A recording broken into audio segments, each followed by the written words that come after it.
नमस्कार. द्राविड भावामध्ये आपल्या सर्वांचं स्वागत आहे. साधारण मला वाटतं 1 महिना झाला असेल मी एक व्हिडिओ पोस्ट केला होता. त्या व्हिडिओची टॅगलाईन होती, हम इतने भी गए गुजरे नहीं है.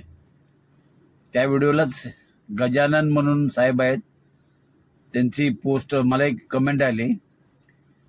बोलतात की खरंच ड्रायव्हरला इज्जत नाही, कधी कधी ना ते चहाला सुद्धा विचारत नाहीत आणि वाट बघावी लागतं ते कधी पैसे देतात जेवायसाठी.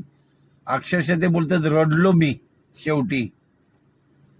ज्या खरंच ड्रायव्हरच्या आयुष्यामध्ये ज्या घडलेल्या असतात ना गोष्टी, त्याच मी माझ्या इथं व्हिडिओच्या माध्यमातून नमूद करत असतो.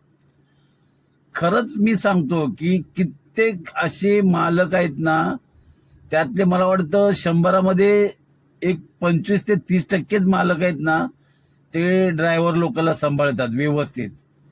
किंवा टुरिस्टची जरी गाडी असेल ना, तर ते जे पॅसेंजर बसतात ना, त्यातले पण 100रातले 20%च त्या ड्रायव्हरला व्यवस्थित सांभाळतात. कुठेही जाताना त्यांना जेवायला देतात, चहा पाणी करतात. बाकी आता त्या गोष्टी राहिलेल्या नाहीत. ड्रायव्हरला आता कोणी इज्जत देत नाही, सहसा देत नाहीत. पूर्वी होतं, 25-30 वर्षापूर्वी होतं, पण आता सहसा ह्या गोष्टी आता मला तर वाटत नाही आता त्या सर्व लोप पावत चालल्यात.